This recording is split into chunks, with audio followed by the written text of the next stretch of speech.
So stockholders have several rights. One of those rights as a stockholder is to vote for directors and vote on certain key issues. Another one is to receive dividends when they're declared by the board of directors. Stockholders also share in the distribution of assets if the corporation is liquidated. So if the corporation would go bankrupt for any reason, the stockholders have a right to receive the return on the investment that they paid in stock.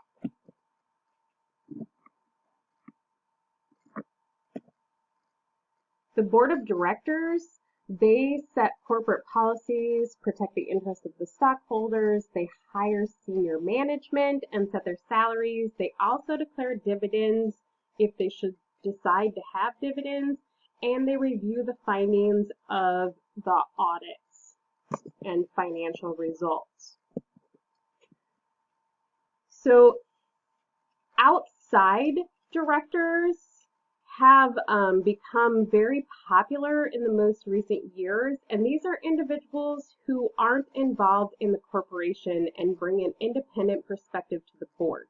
So usually several members of the corporation will sit on a board, but then we also want some outside opinions for people who have different ideas.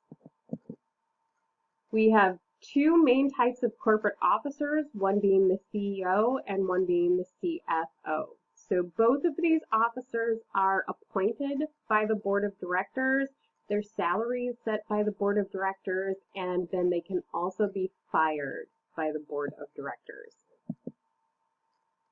Stockholders have a lot of records. So stockholders, that is a subsidiary ledger. It's usually maintained by the stock agent or a stock registrar. This is a listing of who currently owns stock in the company and how much of that stock they currently own. Stockholders meet at least once a year, sometimes more. They can physically meet in a location. They can have a virtual vote. Sometimes there might be a call-in or a Zoom video or something where you can meet at a stockholder or shareholder meeting instead of physically being located at the location. So each unit of ownership is called stock or a share. You used to receive stock certificates. So they were documentations, just like a certificate you might have received when you were in school for any purpose or from a sport or some other activity. They looked very similar to that. They had information about how much stock you owned, when the date you had purchased it, what company it was for, etc. Then when you would sell the stock, you would sign those shares on the back. There's a signature line, and you would send them back. Now that stocks are traded electronically, many people don't have physical documentation in the form of those certificates anymore. So now things are managed electronically, and you generally only get information about once a year in the form of the tax documents that you would get from your fund manager. So when we have the articles of incorporation, which I've already mentioned before, that is the legal document that is required to form the corporation. It discusses how many shares a corporation is authorized to issue. So once shares have been issued from those authorized shares, they're called outstanding shares. If a corporation wants to issue more shares than the SEC gives them authorization to do for, they have to go through another process of getting permission to increase the number of authorized shares.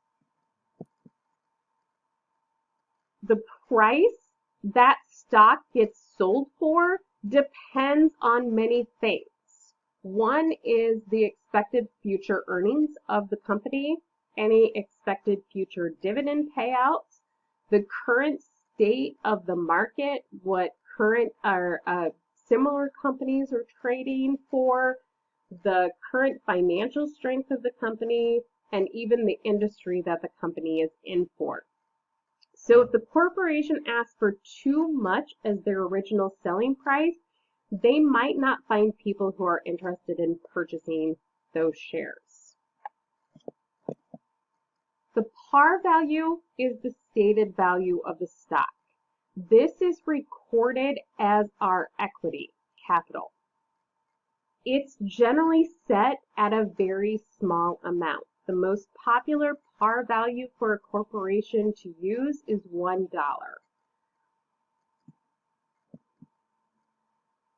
When we issue par value stock, we have our capital stock account that gets credited with the par value of the shares issued, regardless of what the issuance price was for. When the stock is sold for more than par value, the difference goes into an additional paid-in capital account. So for example, we're going to look at, we have 10,000 shares. We have a $2 par value. So we're going to issue 10,000 shares at a price of $8 per share.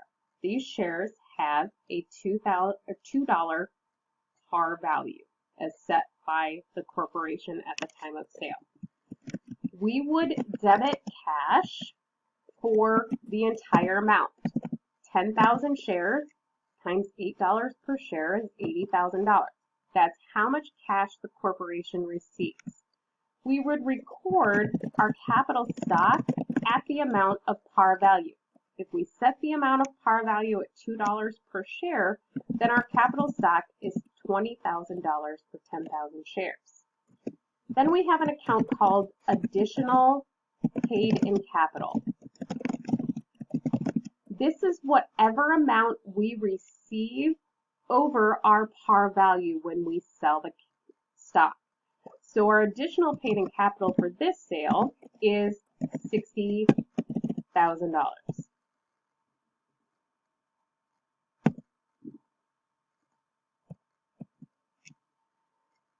When we look at it on the balance sheet, we can see that we have $2 par value stock. We have 10,000 outstanding shares. Those are the shares we have sold. The company is authorized to sell a total of 50,000 shares. We have additional paid-in capital of 60,000. So our total paid-in capital is 80,000. In this example, we sell 10,000 shares of common stock. The common stock has a par value of 8. We have $13 per share that we've sold it for, and the balance in our retained earnings is $75,000. So if we wanted to prepare the stockholders' equity section of our balance sheet, we would have common stock, 10,000 shares at $8 par for a total of $80,000. We would have additional paid-in capital for the difference, so $50,000.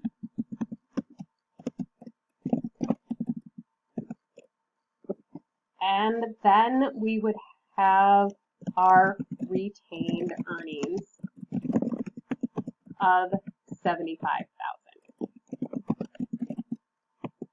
giving us a total stockholders equity section of $205,000.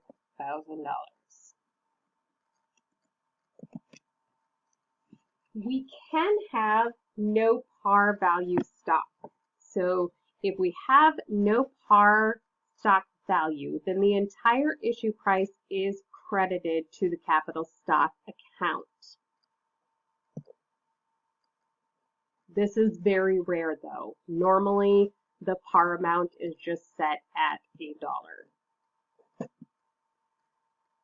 Common stock usually has traditional rights of ownership, which include our voting rights, our participation in dividends, and those claim to assets in the event of liquidation.